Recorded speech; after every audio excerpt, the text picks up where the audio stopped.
Buenos días chicos, chicas, un saludo de paz y bien para todas y para todas. En el día de hoy estamos reunidos aquí porque vamos a hablar acerca de una nueva clase de espirituales. Y en esta clase de espirituales pues vamos a hablar sobre un nuevo desempeño. Miremos a ver qué nos dice nuestro nuevo desempeño. Dice, descubre las experiencias franciscanas orientadas al servicio y bienestar del prójimo. Entonces, como siempre lo hacemos, identificamos cuáles son esas palabras claves del desempeño, identificando que tengo dos.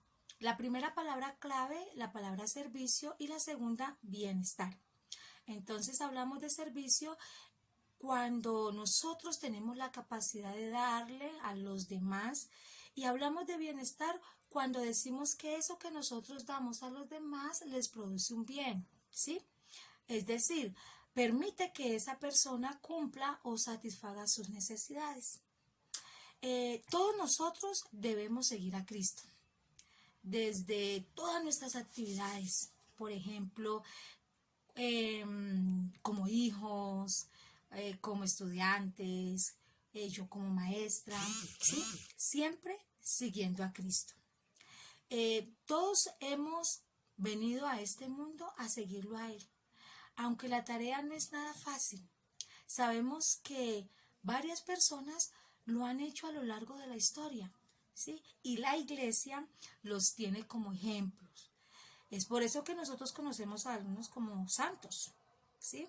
Y de ahí nosotros tenemos a nuestro patrono, San Francisco de Asís. Santos que quizás ya no existen, que quizás ya no estén con nosotros, ¿sí? Ellos a través de todo lo que hicieron, ¿sí? Dejaron un legado que se convirtió en un ejemplo a seguir para nosotros. Es por eso que nosotros lo seguimos. Recordemos entonces a San Francisco de Asís. Recordemos que San Francisco de Asís nació en un pueblo, en una población muy chica llamada Asís, en el año de 1182. Un lugar muy bueno, muy bonito, en una familia muy parecida a la de nosotros, donde papá y mamá siempre estaban pendientes de él. Un padre comerciante que tenía su propio negocio, donde le daba a él, a Francisco, lo que él necesitaba, porque Francisco era un muchacho como muchos de los muchachos de hoy en día, que les gustaban las fiestas, tenía bastantes amistades, era poeta y era músico. Esto de ser poeta le ayudó muchísimo porque él entonces era bastante perseguido por las mujeres. A la edad más o menos de 19 a 20 años, su pueblo estaba en una crisis en la cual había guerra. A Francisco se le viene la idea de ir a prestar servicio, es decir, de ser soldado. E incluso compró su propia armadura y su caballo. Pero cuando descubrió que habían personas que tenían limitaciones, se deshace de esto e incluso se las regala a un compañero de él que no podía tener o poder comprar, ¿sí? Y entonces se las regala. Fue hecho prisionero, ¿sí?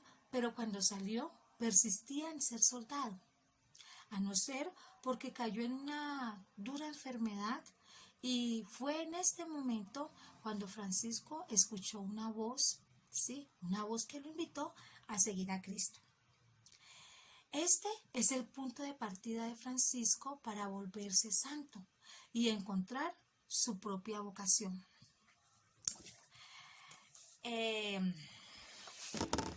Luego, Francisco empieza a ayudar a los pobres, a los enfermos, a tal que en ese entonces la lepra, que es una enfermedad muy grave, era considerada la enfermedad de los pobres.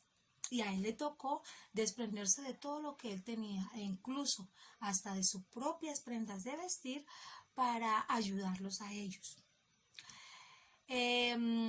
También ayudó a la reconstrucción del templo de San Damián, el cual, como ya no tenía pertenencias, regresa a su casa con la intención de llevarse el caballo y algunas telas que su padre tenía en su negocio, en su almacén, lo cual produjo en su padre un disgusto a tal punto que su padre lo denunció ante un juez, eh, llevándolo, sí, llevándolo a juicio. Francisco fue acusado, ¿sí? Fue acusado por su padre de robo, ¿sí?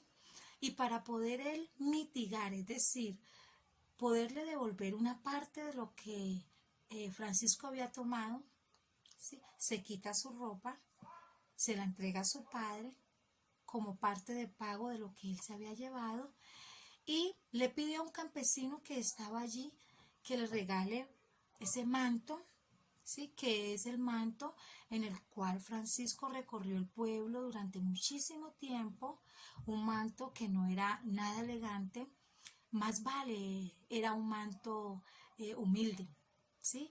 Hecho que el pueblo, algunos, se burlaran de él, porque pues recuerden que Francisco tenía muy buenas condiciones económicas, pero pues de la noche a la mañana decidió que no las quería.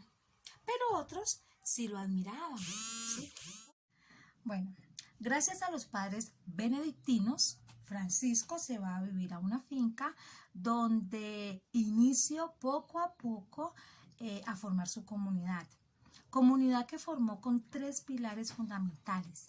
El primer pilar fundamental fue la pobreza, la segunda la evangelización y la tercera la predica del amor y de la paz.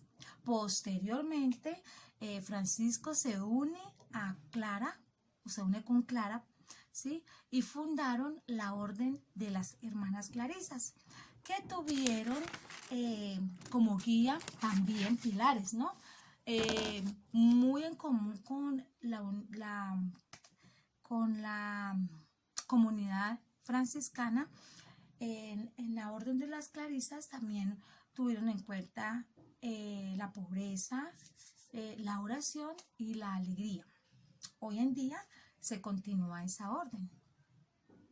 Su amor por la creación de Dios los llevó a llamar a las cosas de la naturaleza de manera particular. Y entonces recordemos que él hablaba del hermano Sol, de la hermana Luna, del hermano Lobo, ¿sí? También fue el creador del pesebre, ¿sí? Ese que nosotros realizamos en el mes de diciembre, al cual le hacemos una novena y tenemos pues toda una tradición que continúa en nuestros hogares. Nos habla también sobre el fenómeno de los estigmas, ¿sí? Esas mismas llagas que Cristo tenía en su cuerpo. A la edad de 44 años, el 3 de octubre de 1226, murió en igual de condiciones, es decir, en medio de la pobreza y de la humildad, pero con la alegría por recibir a la hermana muerte. Hoy su orden sigue su apostolado en todo el mundo, siendo, como dice su famosa oración, instrumento de la paz del Señor. Entonces ahí un poquito sobre la historia de San Francisco de Asís y nuestro ejemplo de servir.